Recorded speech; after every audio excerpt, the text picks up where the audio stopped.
शहर की लुगाई गांव को आई। मधु शहर में रहने वाली पढ़ी लिखी मॉडर्न लड़की है। वो और पवन साथ कॉलेज में पढ़ते थे। धीरे धीरे उन दोनों में प्यार हो गया। पर पवन गांव में रहने वाला एक साधारण सा लड़का है। मधु के पिता हमेशा उसे ये बात कहकर ताना देते हैं। तुम वहां गांव में कैसे एडजस्ट करोगी? शादी करके तुम गांव तो चली जाओगी, पर अपनी सारी यहाँ शहर में ही रख कर जाना। ये सुनकर मधु को बहुत गुस्सा आता है।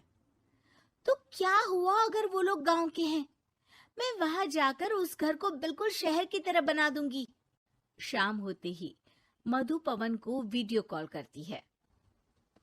अच्छा हुआ तुमने वीडियो कॉल कर लिया। हाँ, मैं तुम्हें आज अपनी माँ से मिलाता हूँ।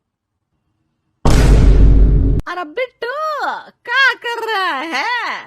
ये क्या है? दूर करना इस टुनटुने को। जाने कौन दिख रहा है इसमें तो। अरे माँ, आपकी बहू का वीडियो कॉल है। आप इसमें अपनी बहू से आमने सामने बात कर सकती हैं। नमस्ते माँ जी, कैसी हैं आप? अरे जका, ये बहू ने अपने कानों में क्या लगाया है? जो कैसे झुमके हैं? झुमके नहीं माँ जी, इन्हें ईयरफोन्स कहते हैं। इससे सामने वाले की आवाज और अच्छे से आती है। मैं आपको भी ला कर दूंगी। अरे नहीं नहीं, हमें नहीं ना चाहिए। हमारे कान बिल्कुल ठीक है। हाँ। माँ जी की ये बातें सुनकर मधु को अपने पिता की बातें याद आ जाती है। ये ठान लेती है कि वो अपने ससुराल को बनाकर रहेगी। कुछ दिन बीत जाते हैं। पवन और मधु की शादी हो चुकी है।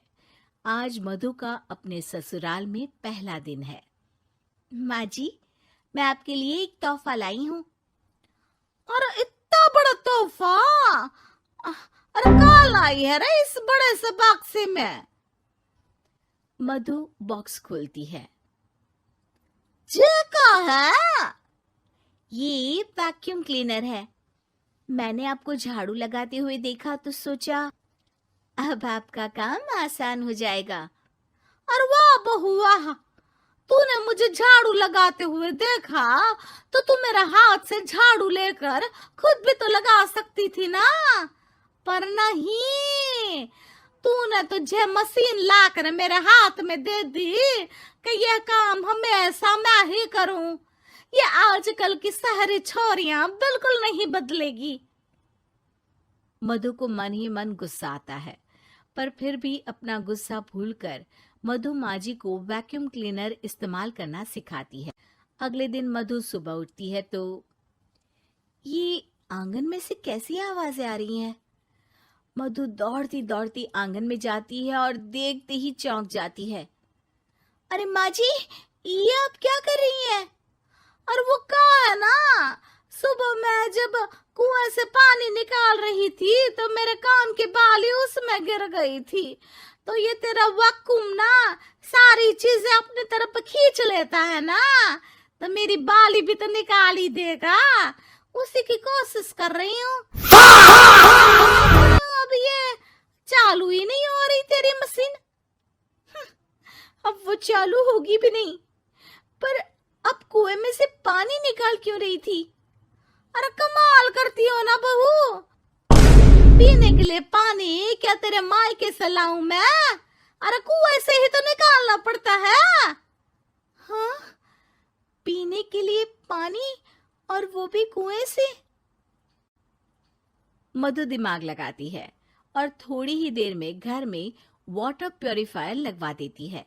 ये देखिए माँ जी, इसमें बस एक बार पानी भर देंगे तो नल में पानी साफ होकर बाहर आएगा। अरे वाह रे बहू, ये तो बहुत ही बढ़िया चीज है। रात हो जाती है। मधु जैसे ही प्यूरिफायर का नल चालू करती है तो वो अचानक से फट जाता है और सब जगह पानी पानी हो जाता है। अरे ये क्या हुआ? ये क्या हो गया? मैंने तो बस इसमें उबला हुआ पानी डाला था, ये इतनी जल्दी खराब हो गया। अरे ये सारी शहरी चीजें सब ऐसी ही होती है कबूरी। क्या आपने इसमें उबला पानी डाला था? हाँ तो फिर पानी तो तभी साफ होगा ना जब उसे उबालेंगे। ये मशीन का कोई जिन है जो हमने जो बोला वो कर देगी है? मधु को बहुत गुस्सा आता है। इस तरह तो मेरा अपने ससुराल को मॉडर्न बनाने का सपना अधूरा ही रह जाएगा। नहीं, मैं इस तरह से हार नहीं मान सकती। थोड़े ही दिन में मधु पूरे किचन को मॉड्यूलर किचन में बदल देती है।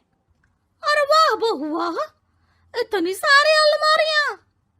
माँ जी मॉड्यूलर किचन देखकर बहुत उत्सुक हो जाती है। ये बक्सा का है।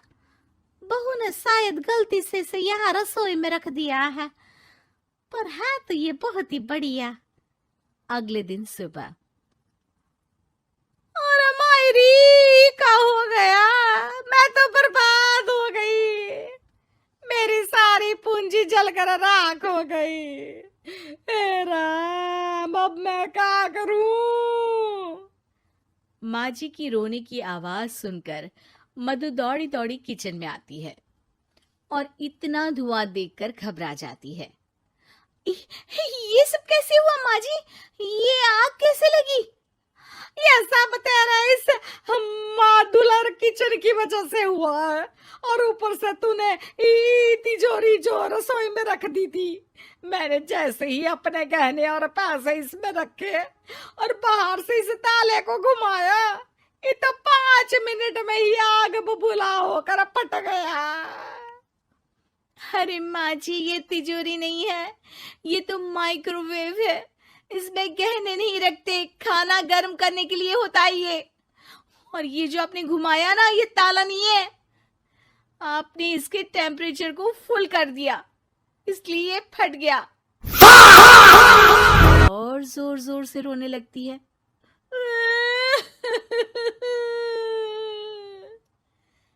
मधु सर पीट लेती है और कसम खाती है कि अब ससुराल को मॉडर्न बनाने की कोई कोशिश नहीं करेगी।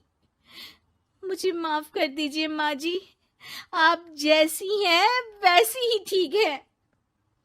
मधु को अपने पिता की कही बात याद आ जाती है और मधु वापस घर और किचन को पहले जैसा ही कर देती है।